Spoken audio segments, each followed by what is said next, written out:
If what the Taliban did to the Buddhas of Bamia was cultural vandalism, what will you call what Thailand has done to ancient Hindu temples in Cambodia?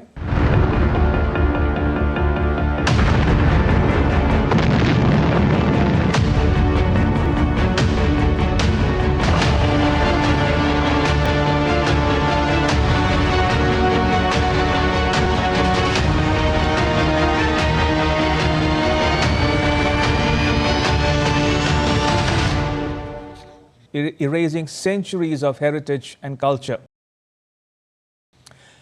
The Bamia Valley in Afghanistan is nestled in the heart of the Hindu Kush mountain range.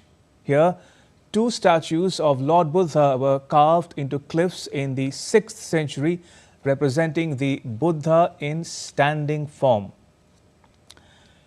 But they no longer stand today. Do you know why? Because the Taliban destroyed them in 2001. The Taliban used anti-aircraft guns, artillery, anti-tank mines and planted explosives to destroy the statues. What is left are gaping holes in the cliff face. An emptiness now occupies the physical space where the statues once stood tall. And that emptiness is a powerful reminder of what was lost in a moment of sheer madness. Now, the Buddhas of Bamia mark the westernmost reach of Buddhism from its birthplace on the Indian subcontinent. In the east, Buddhism spread from ancient India to Thailand, Cambodia, and beyond. Today, much like how the Taliban militia destroyed the Buddhas of Bamiyan in Afghanistan, Thailand's army is accused of damaging Hindu temples and destroying statues of Hindu gods in neighboring Cambodia. If what the Taliban did to the Buddhas of Bamia was cultural vandalism, what will you call what Thailand has done to ancient Hindu temples in Cambodia?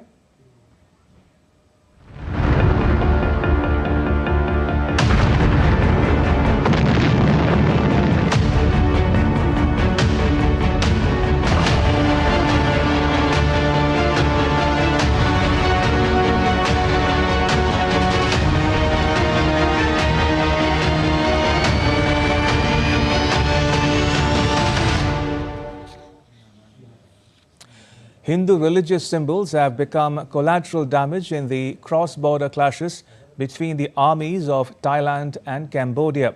Ancient Hindu monuments crumbling under the weight of modern weapons, erasing centuries of heritage and culture. Many such incidents have been reported. On 22nd December, a statue of Lord Vishnu, a revered Hindu deity symbolizing preservation and protection, was demolished in Cambodia's Pre Vihir province. Viral videos show a Thai backhoe loader smashing the 2014-built idol to rubble.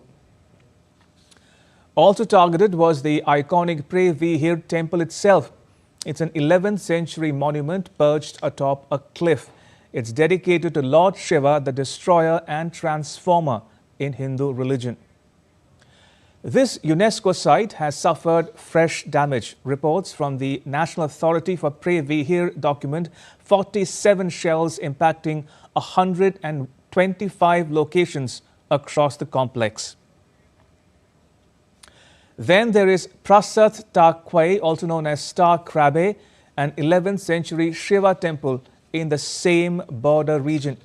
Cambodian authorities report substantial damage from Thai attacks, including collapsed walls and defaced carvings of Hindu motifs. Not far away, Prasat Ta Mueang Tom, another Khmer-era Hindu temple about 150 kilometers from Pre Vihir, has seen flare-ups.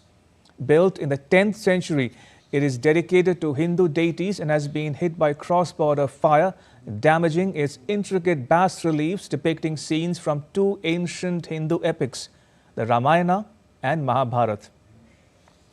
Now, Cambodia says what Thailand has done is immoral. A Cambodian government official condemns the destruction of ancient temples and statues that are worshipped by Buddhist and Hindu followers. The official maintains that the Lord Vishnu statue was inside Cambodian territory. Now, video clips released by Cambodia's Information Ministry purportedly show young students fleeing classrooms after the strikes.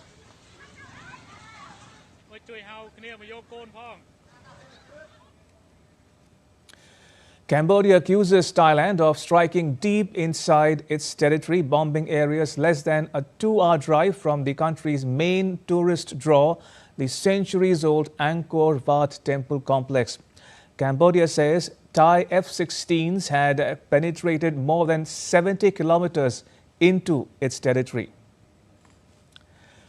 But Thailand says it was simply reclaiming territory that Cambodia encroached upon by erecting illegal structures.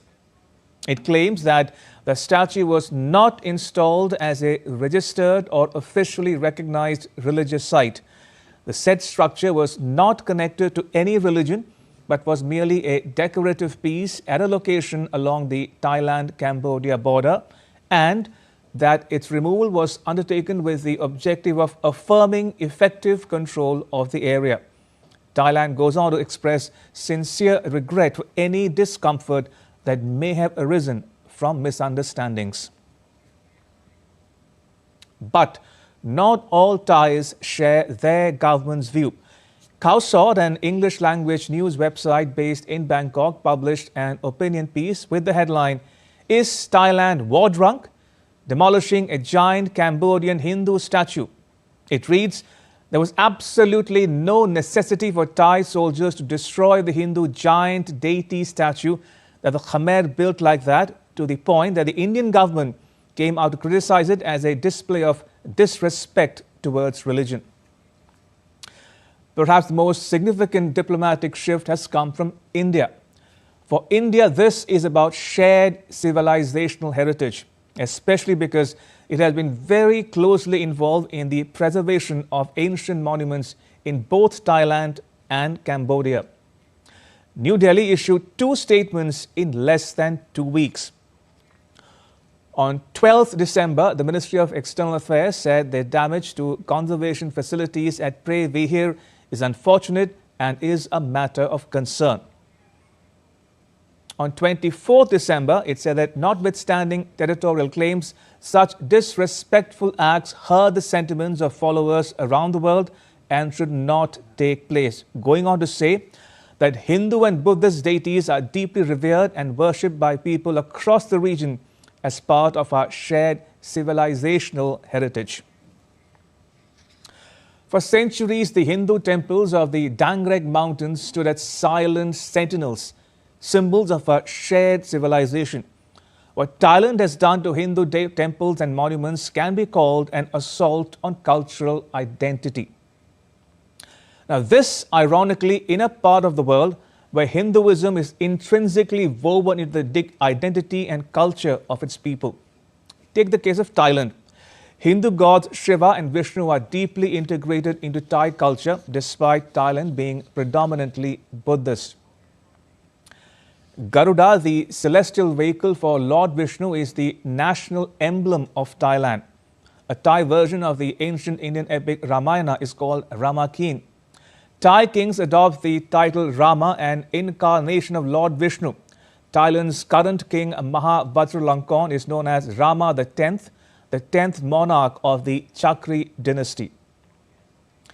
Now let's talk about Cambodia. The Angkor Wat in Cambodia, again predominantly Buddhist, was built as a Hindu temple dedicated to Lord Vishnu by King Suryavarman II.